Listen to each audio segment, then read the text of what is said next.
Please listen carefully.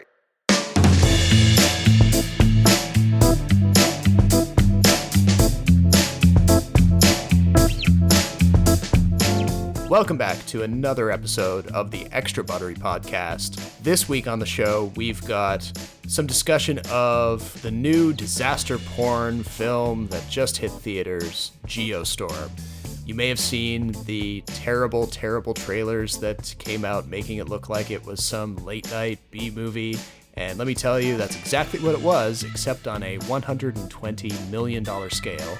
So we'll be getting into that. And then we get into some discussion of Blade Runner 2049. We haven't talked about it on the show yet, since Jason and I have seen it, but we're both still pretty buzzed about it. Jason's got a few misgivings, which we'll get into. But coming to you from Toronto, my name is Robert Snow, and joining me from Vancouver is my co-host Jason Chen. How's it going? Good. How are you? I'm doing very well. I'm nervously looking out for the mailman who's bringing a huge haul of Criterion Collection Blu-rays to my door. They had a 50% off flash sale, which they do 2 times a year, and I took probably too much advantage of it. What did you get? Oh, let's see. I got Hal Ashby's Being There. What's that? I have no idea what that is. It's like I think it was made in the 70s. It's a film with Peter Sellers where he plays this kind of mild-mannered gardener who gets mistaken for somebody who's a lot more influential. And he ends up being given all of this power and access, even though he's not really sure why. And it's kind of a critique of like a media-obsessed culture. And so that became available. I knew I had to get it. I also picked up the brand new Criterion edition of Barry Lyndon by Stanley Kubrick. That's the film where he famously used a lens that had been manufactured by NASA for use in spacecraft to be able to capture candlelit scenes using only the light from the candles. He was at the peak of his like technical mastery when he made this film, and it's a film about like I think it's set in the 18th century. I can't remember. I think it's got something to do with conflicts in Ireland. I'm horribly misremembering exactly which war or which period that. But it's one of those classic Kubrickian 3.5 hour epics, and it just got a brand new 4K restoration for Criterion Collection. So. Had to pick that up. But yeah, if any of you out there have not sampled the wondrous releases that Criterion puts out on Blu-ray, fix that right away. They make some of the absolute best editions of movies that you can buy in hard copy. Do you blind buy these, or are these movies you've seen before? I always blind buy, yeah. Because one of the cool things about Criterion is they have been able to get the distribution rights for movies that are otherwise out of print or really difficult to see in theaters, especially if they're like older films from the 50s, 60s, 70s, 80s. And they go in and they try to get like a master print and do a complete 4K restoration. They clean up all of the visuals and audio. Sometimes they actually save films that would otherwise be lost to history. Okay. And then they issue them in these beautiful Blu-ray editions that have essays by film scholars in the liner notes. And yeah, I love the essays. They pack them with all of these really high quality special features, which they of course have a word for. They call them supplements. You know, it's not just a special feature; it's a supplement. The essays are definitely awesome. Do you have a 4K TV? I don't. No, I have a pretty good quality 1080p LED TV, but so I can't take like full advantage of the quality. But it's future proofing. You know, I know I'll be getting a 4K TV. Yeah. I was just wondering if you really see a difference between the 4K and. Well, it also depends a lot on the actual film that's being upscaled to 4K, because sometimes what they're doing is they're doing like this perfect 4K restoration of a film that may actually still look very much like film. It's just, it may still have lots of grain and pops and things, but it's kind of the perfect, most clear version of that. Right. They also do the same thing with the audio tracks. Like they'll give you like a pure monaural soundtrack, like original to, presented in the way that it would have been in a theater when it originally came out. So you may have a fancy 5.1 speaker system, but you're going to be getting the same channel out of all of those 6 speakers, because it's all about preserving it as it was originally intended. Mm-hmm. Yeah, that's why I asked, because I'm always kind of skeptical, but I remember moving on to Blu-ray and then watching DVD, and I was like, wow, I was blown away by what the difference was. I was wondering if the difference is just as visible and apparent between 4K and Blu-ray. Because there are some people who think that 4K is too clear, you know what I mean? Like, it's almost too detailed. Maybe, yeah. And like sometimes you actually get a little bit of an advantage when you watch 4K content that's been scaled down to 1080p. Sometimes the extra details can be kind of enhanced by scaling down a larger image to fit a smaller resolution screen. But it also depends too on like whether you've actually gone in and done the full like cinephile calibration of your TV when you buy it new. Oftentimes when you buy these things, they've got a whole bunch of like preset settings that, enhance the saturation of the image or add all kinds of like motion blur, motion smoothing, and all kinds of crazy things. And you said you were going to go see GEOSTORM? Oh boy, did I. I've heard that it's the movie to see. It's so bad. Because it's so bad, it's good. That's a hard one to confirm. So it's not so bad, it's good. Okay, well, so yeah, I went to see GEOSTORM, which is the new film from Dean Devlin, the longtime producing partner of Roland Emmerich, himself no stranger to disaster porn for many, many years. Independence Day, obviously, The Day After Tomorrow, 2012. Like, Dean Devlin, I guess, has been hovering over Emmerich's shoulder for these many years, kind of learning the tricks of the trade of like how to destroy major cities with lots of CGI. So along he comes with his directorial debut. Like it's just like, it's a classic disaster movie premise. Essentially it's taking the whole idea of like climate change and turning it up to 11, imagining a world where storms have run rampant and the only thing that humanity can do to curtail them is to build this massive network of satellites that orbits around the Earth like this protective cage, and when they detect dangerous storms on the surface of the planet, they fire down various countermeasures like weird little pods that explode in the atmosphere or lasers or things that will stop the storms. And it's all controlled by this mega-sized International Space Station, the size of a Star Trek vehicle or something, that's orbiting out like way out away from Earth. And Gerard Butler, the growly Scotsman himself, is in charge of the thing. So let's have a listen to a clip from the trailer. We have to shut the system down. The only one who has the kill codes is the president. I need your help. You're soliciting a Secret Service agent. Seriously? We're kidnapping the president in a self-driving cab. And of course, the whole thing goes wrong, and we're left to kind of marvel at how it goes wrong in more ways than one, because things go wrong in the plot, but then the movie itself is like, yeah. So I guess it was well made. Well, I mean, define well made, because they put $120 million into it, based on what I could see on Box Office Mojo. And not all of that went into the CGI, certainly, because apparently the production company took one look at it and immediately started delaying the thing and paying for expensive reshoots and trying to fix the thing in post. So it's not like you're getting a true $120 million product on the screen. The CGI looks like the kind of stuff that like you might see in a National Geographic special about alien invasions or something. Isn't that bad? Yeah, it's not quite that bad, and like not to cast too much shade on National Geographic, who can make a decent documentary here or there. But yeah, it's not. We're not talking like creme de la creme of Hollywood CGI here. What about the characters? I feel like the dumbest thing has to be the characters. Yeah, I mean, like, so it presents us with this Gerard Butler character who, at least the film tries to explain the fact that the man cannot do an American accent to save his life. This is true. Every time he's cast as an American, he just can't get rid of that Scottish brogue. So in this time around, like he comes along and there's this backstory that's kind of referenced in a throwaway line about he and his brother were born in the UK, but then they were raised in the States and their dad was a spy or something. But the movie doesn't really get into that. That's just kind of a quick way to explain, oh yeah, that's why he still sounds like a Scotsman. And he plays this engineer type, this kind of man's man who has shepherded the initiative to build this massive network of satellites from square one. So he's like...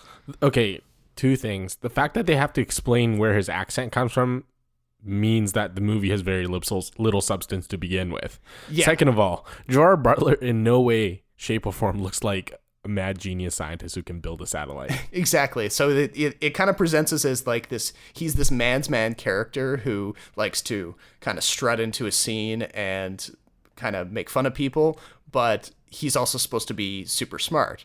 And see, Jeff Goldblum looks like a plausible nerd, but not Gerard Butler. No, exactly. So like they give him technobabble lines to try to move his mouth around, and it doesn't always work in his favor. And that line about him, his character being originally born in the UK but then raised in the States, is kind of the movie's attempt to have a jokey repartee between Butler's character and then this technician guy that he runs into on the space station when he goes up.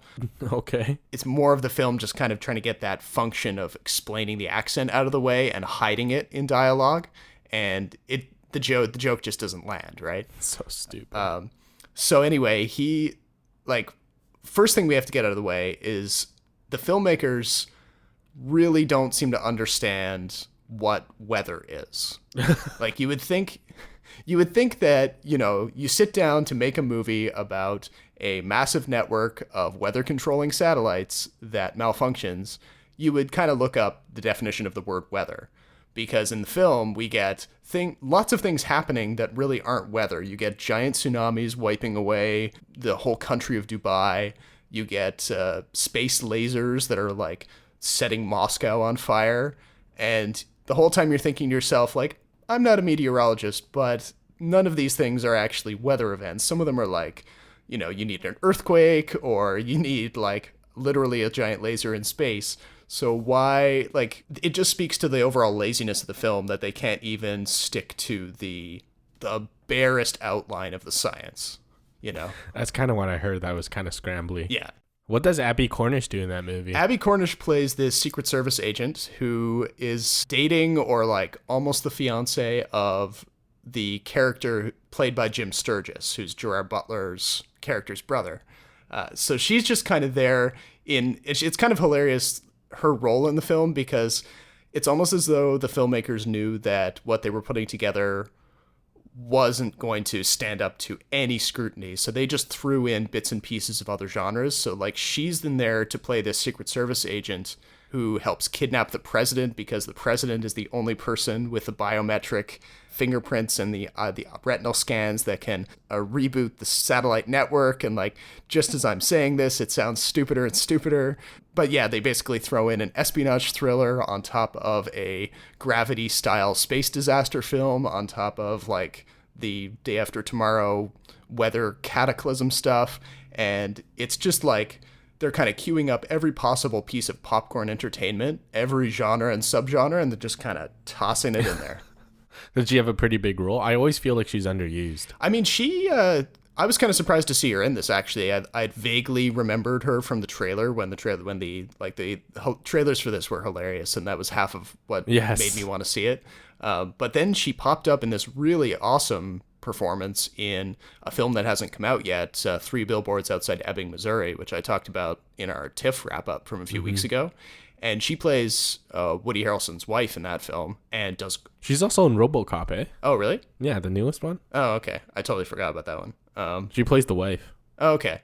But no, she's really good in 3 Billboards. And then she popped up here, and I'm like, oh, she's still not quite at that point where she can only pick the roles that she wants. Maybe. I just feel like in every single movie she's underused. Like, I don't know how good she is, but I'd like to see more because I feel like she could be pretty good. Yeah, I mean, she does, I guess, the best what she can. But the overall feeling about the entire cast in this movie is that they don't even look like they're having a lot of fun. It's more like Well, it's all green screen running, yeah, right? It almost looks like everyone in the film is kind of convinced that this film is going to be the end of their careers and that they kind of feel trapped.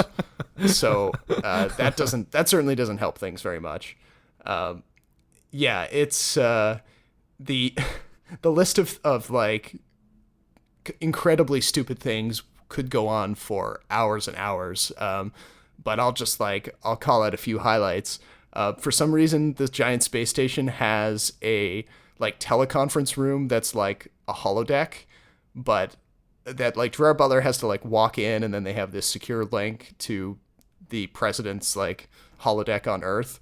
But you never exactly understand why they need this. Like, why can't they just do a FaceTime call on their phones? And the villain, who, of course, there had to be a villain. It wasn't enough to just have a lot of crazy storms destroying things and like all the other stuff.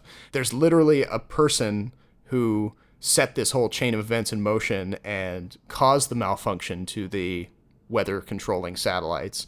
And he's tricked into giving up his plan by a self-driving electric car, which he then blows up with a bazooka. What? So what's his end goal? I don't get it. What? That again, like this is not content to kind of leave things as they are and let them develop. The movie piles in this whole like last minute nationalist politics, Donald Trump referencing kind of angle where they trick the guy into blowing up this self-driving car, and they just come at him from nowhere, even though they're on a wide open freeway. They kind of sneak up on him and put a gun to his head, and then they say, "Oh, like, we got you. Stop what you're doing. Give us the codes." And he goes on this rant about how what he's doing to the entire world is just to restore America's place as like the dominant force in the world, and it's very by destroying the country, destroying everything, not just the country. Like he's unleashing storms that are like wiping out all the major cities and like, you know, just causing global destruction, and then he goes on this rant about how it's the only way to bring America back, and it's that kind of make America great again stuff. So it piles in these like nationalist politics into this quick little speech, and you're like, all right, the movie was already scattershot enough, and now you've got to like go piling in references to current affairs and politics into it. Like, you know, just let the movie be a disaster movie. Don't have to make it be like have all these cultural touchstones. So, but overall, did you enjoy it? Not really. No. So it's not so bad. It's good. No, it just can't get there. You know, I was rooting for it. I wanted like, you wanted to be entertained on some level, and it just couldn't do it. Yeah, like I mean, you think back to Roland Emmerich and even a movie like 2012, which is pretty god awful. At least he thought up the idea of having an aircraft carrier be washed ashore by a giant wave and smash the White House like a pancake. At least that's a visual that like... Remind me what 2012 was about. Is that a John Cusack movie? Yeah, he's in it. 2012 was like, it was made right on the kind of dying breath of that whole Mayan apocalypse thing that was going around. Yeah, we had a string of those, yeah. Yeah, so like Roland Emmerich decided to take advantage of that, and he cooked up this whole thing where like maybe the Mayans were right and the end of the Mayan calendar in 2012 is real. So then he had like basically every cataclysm, like the super volcano in Yellowstone explodes and the entire world is just covered in lava. But secretly the United States had financed these arcs that were buried deep underneath the Himalayan mountains, and all the characters have to try to fly or swim or trek to these things and try to get a space inside them. You could tell the difference between an Emmerich film, which takes the kind of disaster things and cooks up like more innovative or more visually interesting ways of doing it, and kind of momentarily distracts you from how stupid everything is. But then Dean Devlin... Independence Day was not stupid, Robert. Well, no, I'm talking like post-Independence Day. Like everyone loves the original... Tomorrow. Everyone loves the original Independence Day. I'm not here to crap all over that. But yeah, I love everything after that. Like pretty much everything Roland Emmerich has done after that has been pretty uniformly terrible. Yeah. I know what you mean. I was just kidding. Even the sequel to Independence Day, Resurgence, that came out last year, the year before, like that felt like a knockoff of the earlier stuff. And Dean Devlin's movie here with GEOSTORM is just, it feels like a really shabby B-movie version of Emmerich's stuff, which already was like hardcore B-movie and way more expensive than it should have been. Do either of those guys have anything coming down the pipeline, Devlin and Emmerich? I don't know if Devlin's going to get any work after this thing, because apparently the post-production on this was just so awful, and all the reshoots and everything, like he may just want to go back to being like hanging out on Emmerich's shoulder or something. Emmerich, I'm sure, will get plenty of work. Like the guy, I don't think that Resurgence was enough of a financial disappointment to kind of poison Hollywood against him. Right, but does he have anything coming? Yeah, he's been announced as a director on 3 different projects, including a remake. There's an Independence Day 3? That's still like the studio hasn't confirmed yes or no whether they're actually going to do it, because Resurgence was a financial disappointment compared to its predecessor. Emmerich is also going to be directing a remake of his own film, Stargate. And then he's got 2 projects called Moonfall and Midway in pre-production. I can't believe he's doing Midway. And is that going to be a retelling of the actual Battle of Midway from World War II? And I don't like war films in the hands of guys like him. Exactly, yeah. Because you think about like what Christopher Nolan did with the war film most recently in Dunkirk, and then Emmerich is like on the complete other side of the spectrum, in my opinion. Like he's just going to play up the disaster porn stuff of it, to just the nth degree. It's like the John Woo Windtalkers film. Yeah. It's just going to be kind of ridiculous. Although, like the Windtalkers wasn't that bad. It wasn't very good. But we already saw what Emmerich did with when he tried a historical film when he made the movie Stonewall in 2015. He tried to... I never saw that, though. But it was uniformly destroyed, especially by the LGBTQ groups that he was trying to get behind the film, because Stonewall is a story of a famous riot that happened in New York City, and it was kind of like a key touch point for the history of LGBTQ rights. And essentially what Emmerich did was, again, he played up the violence of it, and he told the entire story through the eyes of like a white straight guy, which was completely the opposite of what the various activist groups and like everyone who knew the story wanted to see. They wanted that film of any film to be able to tell the story from the perspective of the groups, the marginalized groups who were involved in that incident, I thought you were going to point out The Patriot, because that's the one that everyone thinks about. Oh, is he? Yeah. You ever seen that? No, I've actually never seen The Patriot. Oh my goodness. Go watch it. Yeah, I know. I think I watched the CinemaSins takedown of it, or not takedown, but like the video. So that is widely considered to be like one of the most historically inaccurate and egregious films in history. But overall, it's a pretty good time, and it can be a pretty bloody affair. There's this pretty cool sequence actually, where Mel Gibson like takes out an entire little battalion of British soldiers with just axes. Right. Yeah. Yeah. Young Heath Ledger's in it, and Gregory Smith's in it, and a lot of the kids that are in there, because like I think Mel Gibson's character has like 6 or 7 kids or something. All like a lot of them went on to do more films. Oh, okay. Yeah. So I like, Roland Emmerich's got like, he's got a unique style. I don't think his films will ever be critically lauded, but there is an audience for his type of film. Oh, yeah. Yeah. So like 10,000 BC, I don't think it was that bad, to be honest. And it made some money, didn't it? I mean, all of his films usually turn a profit, at least. I think it's been a while since there's been like a phenomenal success for him financially, but yeah, like it's not like he's delivering box office bombs. I feel like he's a director who can only work with $100 million budget. Yeah. And it's a pretty risky thing for him. Well, he's a risk if you want to make money. But if you're going to make a movie with Roland Emmerich, you better give him $100 million, because otherwise I don't think he can do anything else. Yeah. He seems to spend that money pretty fast. And it looks like Dean Devlin did the same thing with GEOSTORM. It was just like... Well, he's like Michael Bay, but a little less subtle, which still isn't saying whole much. That's all. One last note about GEOSTORM. It's kind of hilarious that the movie is called GEOSTORM, but yet the GEOSTORM never actually happens in the film. because the whole idea of like a geostorm is supposed to be this uncontrollable pattern of storms that just keeps feeding itself and never stops and destroys the entire Earth. Of course. So, but they end up like, I don't really care about spoiling the film because it doesn't really deserve it. Essentially they have this big countdown on the space station screen, and it's 5, 4, 3, 2, and then they managed to reboot the system and they stop the geostorm from actually starting.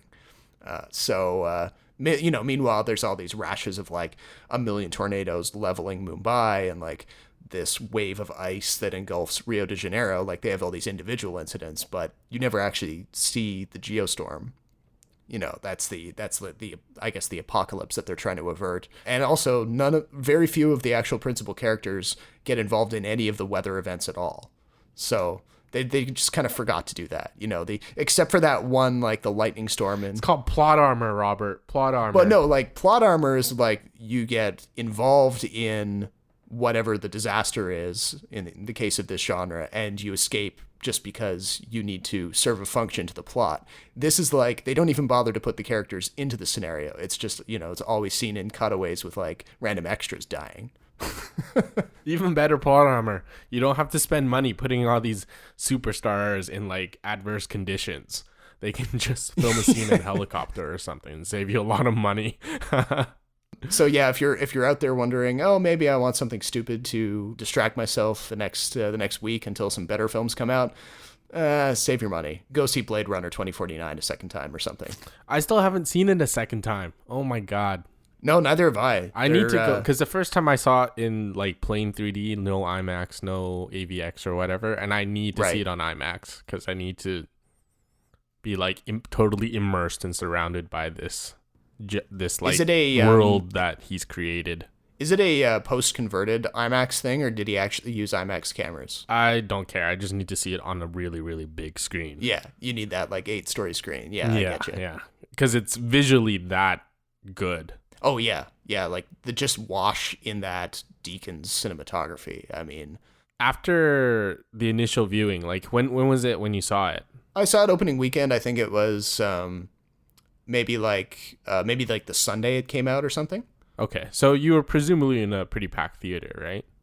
Yeah, it was pretty busy. Yeah. Since you've seen it till now, has it like gotten better or gotten worse for you, or do you not even know yet? I would say gotten better. I think it's a really slow burn film, and the more you think about it, and the more, I don't know, the more the indescribable kind of atmosphere that Villeneuve evoked in the movie, like it just kind of sunk into me, and I was like vibrating. You were vibrating. I thought the movie is pretty deep, and even though like I kind of wrote about this in my review, but the movie kind of conditions you to take things slowly. Yeah. But then there's a sequence where like a lot of reveals happen pretty quickly, and then you're almost trying to catch up. And so like since I've seen it till now, I wonder if maybe certain things could be left out, or the pacing could be a lot more even. Because looking back, that fight scene in that abandoned hotel where Deckard is, I felt maybe went on a little too long. But oh, you mean when they first encounter each other and they're just them? Yeah. And so I don't know. I have to see it a second time to really decide, because I felt that part in the middle. Well, not really the middle, but the part where he meets Deckard. Yeah, it's sort of like the beginning of the third act. Yeah, it's a little slow, and I feel like Deckard was maybe supposed to be in the movie a bit more, but I don't know. I think they, I definitely know from watching the trailer and then sitting down for the full film, I wasn't sure where the Deckard encounter was going to begin. That's true. I knew that it, you know from the trailer that you're waiting for that, for a scene with that hazy orange atmosphere, and you're not sure when Ryan Gosling's character Kay is going to get there. I thought Ford would have appeared earlier, yeah. Yeah, but so they leave it for they kind of build up the tension, and I don't know, for me, I was happy that it came along when it did, because it kind of reinforced the fact that the movie can exist on its own without Deckard being around. And also he did such a great job of hiding away and, escaping from everyone who was after him at the end of the first film, that it is difficult for Gosling to actually track him down. So the movie kind of, it confirms that idea. But it was also the proper time to introduce Ford because he plays a pretty big role in the plot. Yes, yeah, he's kind of instrumental in getting that final conflict started. Yeah, so by the time we meet Ford, we kind of understand what the central conflict is and why he's important. And so it was a good spot to introduce him, I think. I just thought that part was a bit slow. But I agree. I think this is probably one of the best movies of the year so far. Because have you heard about Churchill? The one with Brian Cox. Oh, okay. Yeah. It's getting terrible reviews. So I think it got like 0.5 out of 4 on Roger Ebert. Yeah, and 49% on Rotten Tomatoes. Okay. Yeah, so did this open even? Because I don't... Probably limited release. They probably don't want a lot of people to see it because it's bad. But then I have a feeling that the Gary Oldman one is going to jump over this one, and people will just forget that this one even existed. Yeah, for sure. But what made you think of Churchill? Nothing. I was just because we have a lot of Oscar bait movies coming up. Oh yeah. So that's just like a totally random tangent. Like, okay. It just popped into my head for whatever reason. Yeah. I had no idea where you were going with that, but no, okay. No, I didn't either. No, it's one of the best films of the year. I don't know if it's going to get a Best Picture nomination. I'd be kind of surprised if it did, but it depends on what's coming up. Yeah. But definitely for the art, I think it's going to win a lot of stuff. Yeah, it could very easily sweep the tech categories. If Deakins doesn't win cinematography this year for this, I don't know what he needs to do to win. I mean, the man's been nominated over a dozen times, and sometimes. But I don't think the problem for me is that he's been nominated a bunch of times but haven't won. It could be just that he's got terrible luck. But there are years, I think, where he's clearly the winner but didn't get to win. That's my issue with it. Yeah, like he's been nominated because there were 3 years in a row where Emmanuel Lubezki, Chivo, won. Like boom, boom, boom. One first for Gravity, then for Birdman, and then for The Revenant. And like, I get it. Lubezki is a fantastic cinematographer, and he was innovating every single time that he did that. But then Deakins was also there, and like he was doing really good work in Sicario, and even his work in Skyfall was beautiful. Yeah, I think everyone agrees that he's done really, really good work. It's just, as a cinematographer, I feel like he should have won definitely a couple times already. Didn't he do True Grit and Revolutionary Road? Yeah, I think so. Yeah, he's been a go-to for the Coen brothers for a while. He's done a lot, but I remember he should have won for Jesse James, just because I love that movie, and I thought the cinematography in that one was actually really, really excellent. Was there anything about Blade Runner that you didn't like? Because I kind of hesitate to give it 5 out of 5. It's 4.5 out of 5. I think that's what my score was on Letterboxd. I can't. Yeah, but then you gave it 4 out of 4 on the 4-star scale. Yes. It's a little different. I guess the only thing that really comes to mind is the use of Jared Leto as Neander Wallace, because. Right. Okay. I wrote that in my review too. Neander Wallace is a fucking terrible villain. Oh, wipe out the fuck. Why? No, we don't censor him. I don't know. I just feel bad. He's not okay. My issue was that Neander was a lesser villain than Tyrell, but Joy was a much more interesting female android, and I preferred Rutger Hauer over Sylvia Hooks as the replicant final boss type character. But yeah, like for Neander Wallace, like they, if you don't watch the short that Ridley Scott's son directed, that's about like an earlier phase in Neander Wallace's life, then just based on what you get in 2049, he just doesn't have very much screen time. Like he's kind of orbit. Yeah, and I for a movie to work, I don't think you should force the audience to go look up some sort of short that's supposed to be watched in conjunction with it. I think if you have to rate a movie, you have to take it by itself.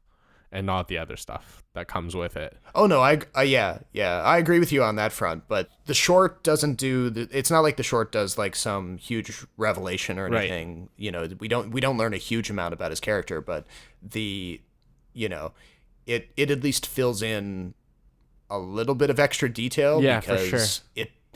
It kind of, for people who haven't seen it, essentially he's just having a business meeting and they're talking about Wallace's plans for upgrades to the Nexus line and for future versions of replicants. And then he demonstrates the incredible control he has over his new edition of replicants by essentially having one of the replicants who've come with him to the meeting maim and I think eventually kill itself just based on his verbal commands. See, that's the difference between him and Tyrell, I think. I think with at least Tyrell, he was a character who really was proud of the replicants he made. Wallace has a bit of the same, where he wants to obviously take over the world with replicants, blah, blah, blah.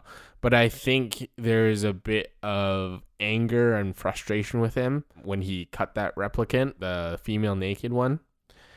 And I felt he wasn't very three-dimensional. He wasn't a very sympathetic character, which I think helps Tyrell.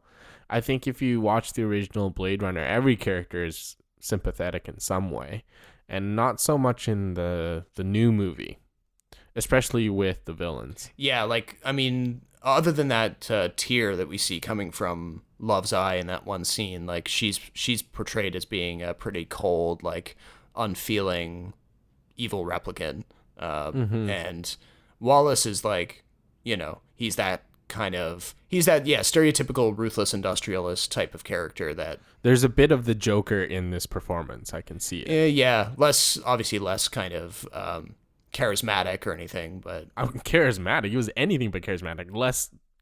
Less I don't know what you call it. Less psycho. Let's just say kind of like that. That's sort of what I meant. Kind of like that large performance that we expect from a Joker portrayal. And I kind of half expect, especially in a film noir, neo noir kind of mystery sci-fi film like Blade Runner. I half expected some of the characters to lie or be ambiguous with what they say. But Neander Wallace just tells you straight out what he wants, and I feel like that makes him a less interesting character because he's hiding the secret that he's trying to make replicants that can reproduce on their own, but he can't. Mm-hmm. Yeah. It was also not apparent to me that Ryan Gosling was always a replicant. Oh, really? Even though they were quite obvious in stating that from the beginning that he's a replicant. He felt very human to me. Well, I suppose that's a good thing because it speaks to... Yes, I think that's part of his performance as well. Yeah, because he... unlike some of the replicants that we saw in the first film, Leon, for example, you never doubt that Leon's a replicant because he just has this kind of stone-faced thing about him the whole time. And Gosling kind of draws out this lived-in, beat-up kind of mentality into the K character. And when he's kind of confronted with the possibility that maybe he isn't a replicant or maybe he's a different kind of replicant partway through the film, he plays up the angry side of that, and you're like, whoa, okay. There's also the part where they meet the replicant resistance, right? So I kind of felt that part was a little unnecessary. It felt like it definitely gave this world another chapter in its history, another dimension. But to the story itself, I don't know if it was entirely essential, because I think they state twice that there's some sort of replicant resistance movement, right? He hears of them before, and then when he meets Frieza, the leader, then he's like, oh, okay, you guys actually exist. I have to watch it a second time. See, there's little details like this where I'm a little unsure of. I'm not sure he's told specifically that there is a resistance, but I think Joshi... Yeah, there's at some point, it's Joshi suggests that, the revelation that replicants may be able to reproduce could break the world, I think is the way she says it. And it could shatter, because in the history behind 2049 that's explored a bit in one of those three shorts, talks about how there have been replicant uprisings in the past, and all-out wars between humans and replicants that have since quieted down, and that's why the blackout happened.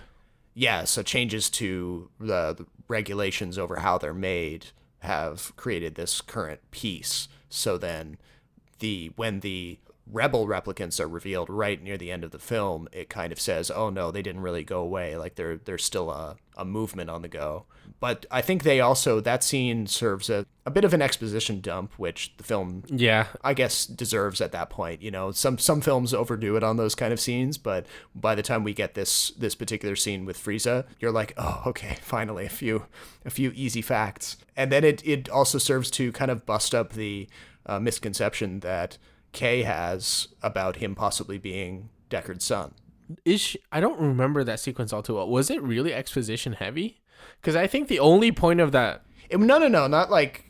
It's not like you get the characters wandering around being like, well, so everything that you thought, like, this is the answer to that, and this is the answer to that. Like, it's kept, Villeneuve is good at keeping it constrained, but she does say to him, like... She expresses kind of a sympathy towards him because she figures out that he believed he might be the son of Deckard. And she kind of says, oh, I'm sorry that you were led to believe that. No, she apologized because she was saying, I'm sorry you've been led to believe that you were real, and not that he was led to believe that he was Deckard's baby. Because I don't think he ever publicly reveals that he thinks that. No, it's not like he says it out loud, but I think the real, it's suggested definitely earlier on that he thinks he is the son, and whereas the daughter to us, the daughter to the was, audience, the daughter was what was it, she was a bit that died. She died in childbirth or something. Yeah. To us though, that's revealed to the audience. I think the whole point of meeting the Resistance is to reveal that Deckard's baby was a girl, not a boy. Yeah. But I feel like that was revealed before that. Because when he finds out the DNA matches and then he realizes... I think there was another clue where he realizes that it was a girl, not a boy. And I think meeting the Resistance kind of confirms it. But I feel like still that scene was a little unnecessary because I had already put together that Deckard's baby was a girl before that. Okay, yeah. But maybe you're just a good watcher of movies because there's certainly... No, I think that was just like the most obvious solution because after a while...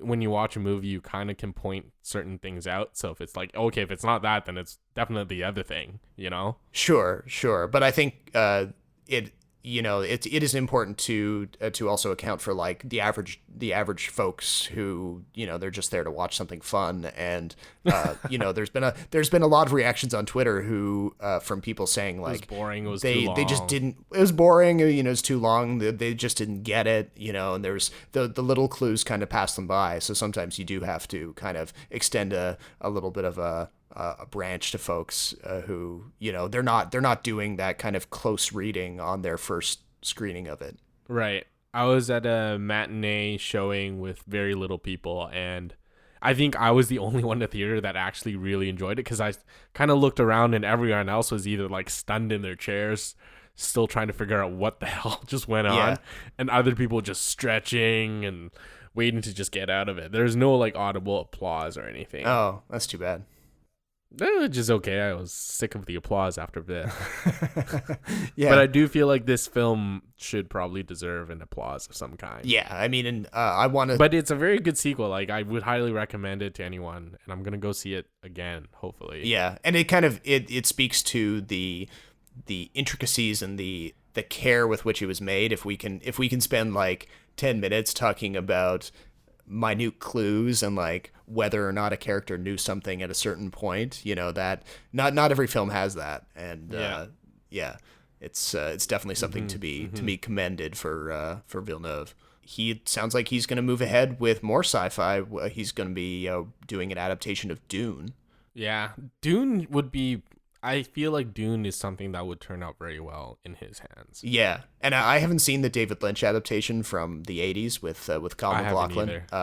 I've heard mixed things about it. Like, there's some people who are like hardcore Lynchian people who love everything he's made, and I'm not one of those. And then there's other people who just say that, it's already a difficult book series or story to adapt, and Lynch doesn't make it any easier by applying his characteristic eccentricities to it. Not to mention the fact that, like, in the 80s, it was arguably more difficult to do those kinds of projects. Right. I noticed that you watched The Raid. I did. I was on a business trip, and I happened to be in a very unexciting part of Ontario, and I was like, screw it, I'm just going to queue this up, a rental on YouTube, and check it out, because I've been meaning to for a while. It wasn't edited or anything, was it? No, you can rent full length movies on YouTube. Oh, okay. Yeah, for like $5 or something. You get okay. 48 hours with it or something. I can instantly see why everyone's been raving about it for the past 6 years. I'm not sure yet whether I'll end up seeing The Raid 2 Barandal, which they made. It's not as good. No, yeah, a few people said that too. Yeah, it's not as good. I would almost tell you to skip it, actually. Oh, okay. I don't think it's a must-see. But the first one, for sure, the first one is fantastic. I loved it. It is pretty brutal, though. Oh, yeah, like you have to have a certain stomach for some like bone crunching and neck slashing and stuff. And it sounds like Iko Uwais, I don't know if I'm probably butchering the guy's name. He's going to be teaming up with Tony Jaa from The Protector to make I think it's called something like Triple Threat. And they're being joined by another well-known martial artist to do this team up film. So that seems like the next like most interesting project that the Raid guys are going to be involved in. Could be good. I don't know. I am a little surprised that something like Only the Brave is getting good reviews. Yeah, this weekend was very weird for like the final Rotten Tomatoes tally. I thought for sure that The Snowman was going to be on top. Not like 90% territory, no, but at least like good, right? At least like high 70s, low 80s, something like that. Yeah. And instead, it's down in like 13-14% territory, and Only the Brave is at what, like 80, like high 80s or something. Yeah. I was plenty surprised. It's just because Only the Brave feels like one of those generic superhuman type true story movies. Yeah, and like, based on a true story, the sweeping and they tale do, like, of epic heroes giving their lives.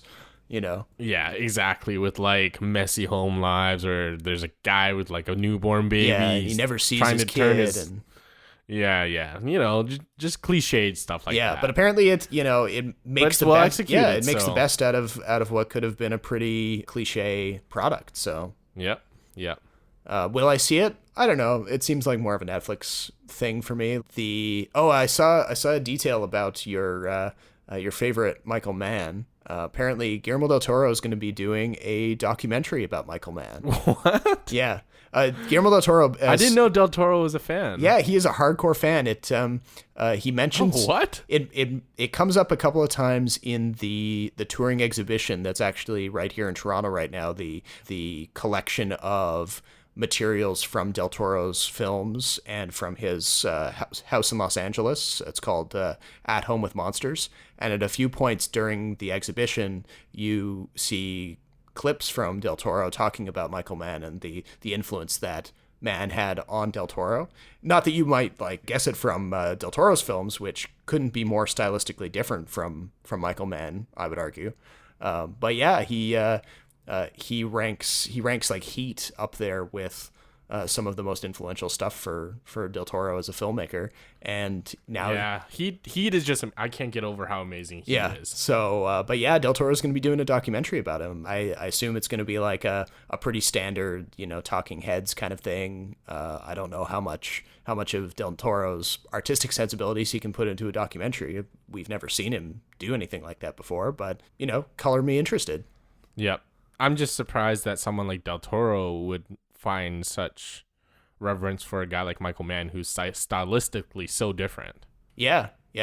But del Toro's he's got a pretty eclectic taste. Oh, though. Yeah. And that's definitely one thing that comes out of this exhibit. Like you see, obviously there's the kind of the gothic, the horror influences that everyone would be able to identify right away. But then there's just the the thing about Del Toro that I think not very many people realize is how deep into the film scholarship he is. Like how, I think I might have talked about this before, but when he conducts master classes here in Toronto, it's basically like doing a 3-hour university lecture on film theory. He drags a rolling chalkboard out onto the stage and he's writing down terminology and stuff. That's an interesting detail about a director, because I've also encountered directors who are very non-academic with their approach to it. They just come at it as like, oh, well, I'm going to point a camera at this thing and see what happens. That's a nice voice. And they just don't, they don't want to deconstruct their films. They sometimes when they're asked about a movie at a film festival, for example, they just kind of play it off like, oh, well, I don't know what that means. Like, it's all in your hands. You're the audience. Right. So yeah, it's kind of refreshing to encounter a director who is so wrapped up in analyzing film and talking about other filmmakers. And you can follow him on Twitter and see what he's saying about the stuff that he's watching himself, and get all kinds of cool bits of inspiration. Right. Well, he's a bit of a nerd, so that doesn't surprise me that he knows so much about film and filmmaking. And I have no doubt that's what makes him so good. Anyway, there's not a lot of actual like production news this week. Not very few trailers. No. Oh, actually, have you seen Mindhunters? No, but I was thinking we should talk about it. Have you seen any of the episodes? I have. It's good. Oh yeah. Like, how far into it are you? I'm about 4 episodes in. Okay. It's a bit slow, I have to say, in terms of getting to the meat of the plot. Yeah.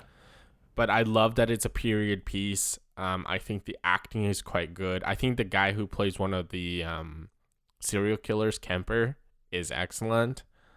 I'm excited to see where this goes, because I think this has legs. This has it has a kind of a Masters of Sex vibe to it. Okay. Yeah. And it's a story about the FBI and the nascent criminal profiling serial killer division. Yeah, so essentially before these guys became involved, there was no such concept as a serial killer, or at least not one tied so closely to psychology. Yes, exactly it.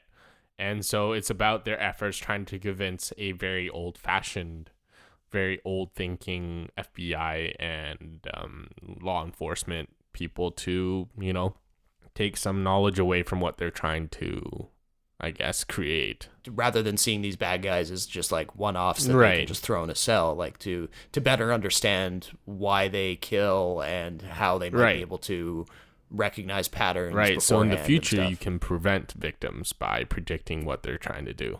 Yeah, but no, it's a very well done show. I think Netflix has another winner on this hands. I don't know if this is going to be as big, because I don't know if people can stomach these kind of slow, talky shows. Yeah, so you think it can't capitalize on that real appetite for true crime that we've seen on the network or on the service before? Yeah, kind of like how Hannibal had a limited audience because of the subject matter. I feel like Mindhunters could have the same problem, because there are times where the violence is quite jarring and grotesque. Because some of the murders is pretty brutal. The stuff they talk about is brutal. What about the two lead actors? Because I don't think I've seen them in anything before. They're good. They're not. I don't think they're outstanding. So it's the male lead is like a young guy in his 30s, presumably, and the other guy kind of plays his mentor. Okay. The mentor, I don't even know their names. I should know them. The mentor is quite good. The young lead is okay. I find his characterization a little hard to grasp, because he's so many things at different times. I think he's a bit of a chameleon in the sense that he seems to get along with everybody. Oh, okay. He obviously has his own principles and whatnot, and that's kind of like the driving force in the conflict between him and his mentor. But I think the mentor does a much better job with his character. Huh. Okay. Are there any other recognizable faces in it? Yes, actually. Okay, so the male younger lead is Jonathan Groff, and his mentor is Holt McCallany. Anna Torv is in it. Oh, right, Anna Torv from Fringe. Right, yes. She plays, I think, a law enforcement officer or a psychologist. I think she plays a psychologist who takes an interest in their studies and their research and helps them out. But okay. Otherwise, yeah, it's mostly a cast of people that aren't mainstream. And I think that's a good thing, actually, because it doesn't distract away from what's happening on the screen. Sometimes when you have, when you put Tom Cruise on the screen, all people see is Tom Cruise. Yeah, but this is kind of this could be a star-making type of project, possibly.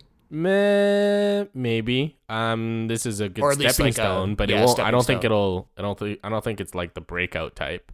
Okay. But David Fincher directed a couple episodes. Asif Kapadia directed a couple episodes too. He did one of my favorite documentaries ever, Senna. Oh, really? Yeah, and he did the Amy Winehouse documentary. I've seen the Amy Winehouse one, but not Senna. I remember when Senna was in the running for the Academy Award, though. Yeah, Senna is amazing because it's a documentary that doesn't use any recent interviews. It's completely archival footage, all of it.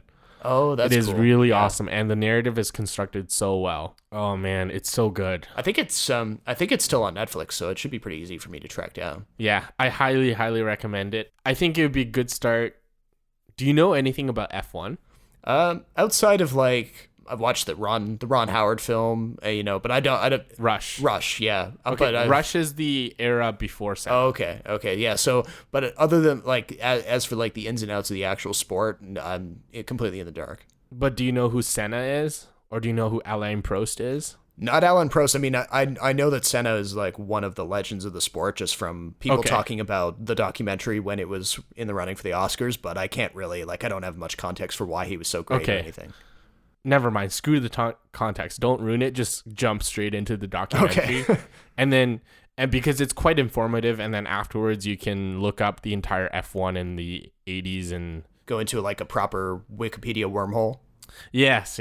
And it's very interesting because that was the height of the sport, where it was these guys were really rock stars globally. Yeah. Yeah.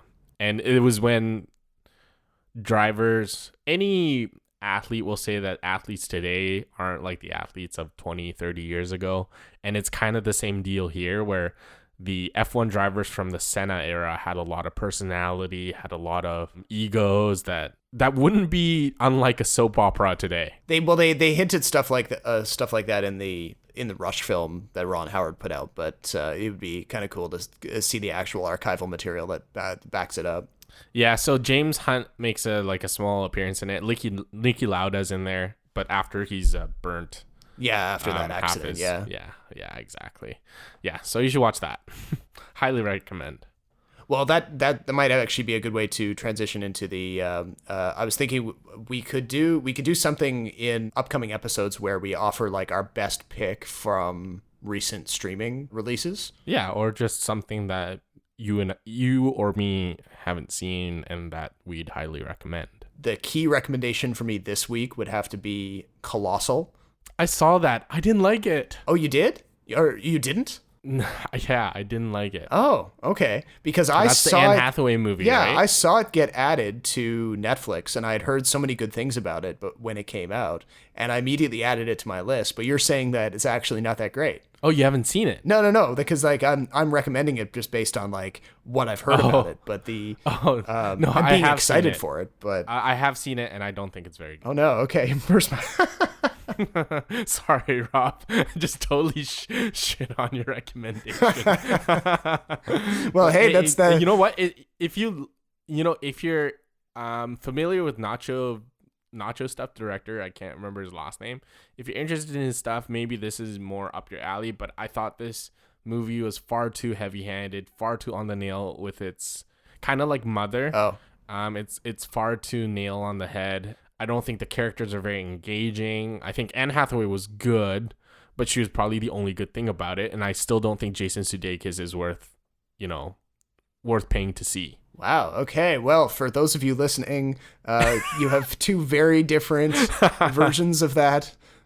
Maybe you should see it just because we're diverging so much. Why did you like it? Well, no, I haven't seen it. That's the thing. Oh, right. Yeah. Sorry. Yeah. But I read some reviews from people that I tend to agree with. So I was like, okay, I'm going to check this out as soon as it's available. I do feel like I'm in the minority in this one, though. Okay. Because I know that a lot of people like it, but I just can't bring myself to like it. I think it was a really, really stupid film. Okay. But do you have any recommendations of your own based on like stuff that you've seen get added to any of the streaming services recently?